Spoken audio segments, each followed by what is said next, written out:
Welcome back. I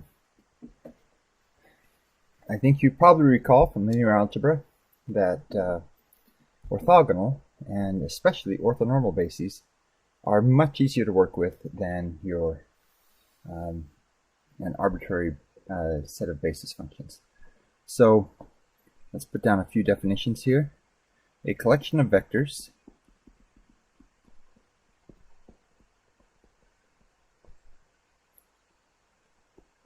v1 to v, make that a capital N,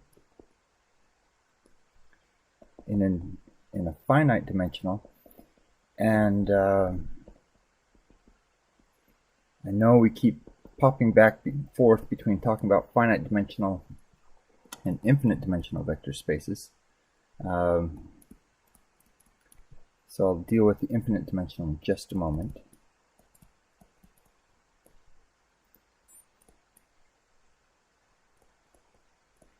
It's called an orthogonal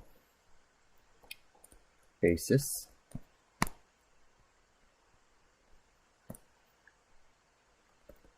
if, one, it has to be a basis, so we have to have the span of this set, v1, v2, up to vn, is equal to the space itself. And two, we also want every v, every vector to be orthogonal to every other vector. So this essentially means that the inner product is equal to 0 for all j not equal to k. Okay, we've got an orthogonal basis based on that definition. Now, if in addition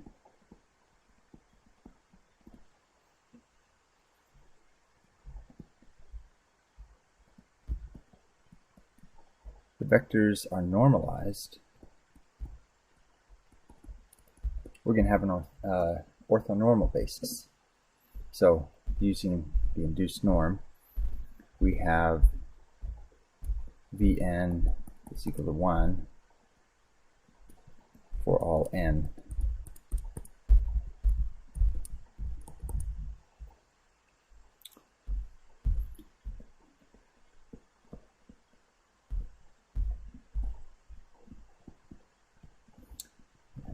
Gives us an orthonormal basis. Oops. It's sometimes called an orthobasis. It's just fewer syllables and easier to say.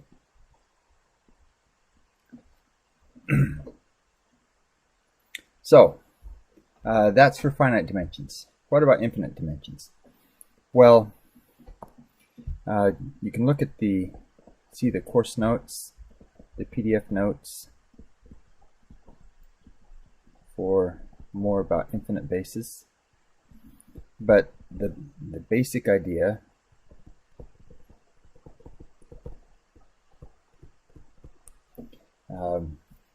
is that we now have to deal with the span defined a little bit differently.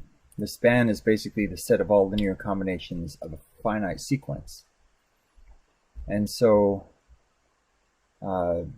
if you have a Hilbert space, the orthobasis, now the basis is an orthobasis if the closure of the span, which is all collections of finite sequences, is S. So it's a little bit different, but it talks about it a little bit more in the notes and gives an example. Okay, so speaking of examples, let's go through a few now.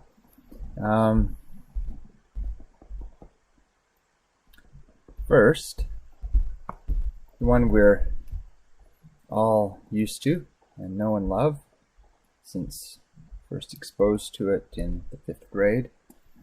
We have the reals in a real plane, and the standard inner product.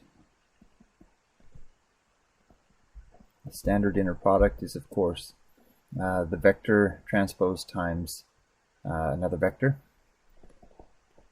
Don't have to worry about any conjugates because we're dealing with reals. And there are a variety of orthobases. In fact, an infinite number of orthobases that we could use. One of them would be this.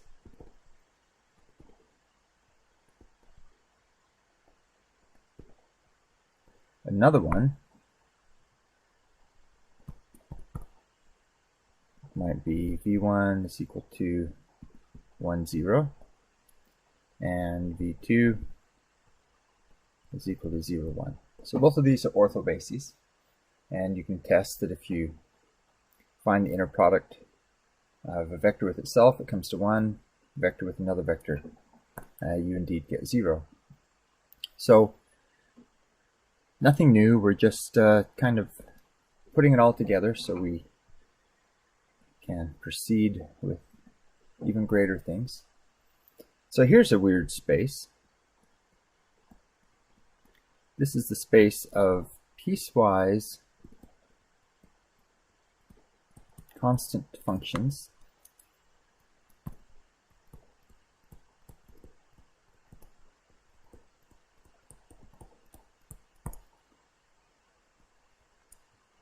on this set of intervals. The first piece is going to be 0 to 1/4. Next one, 1/4 inclusive, up to 1/2.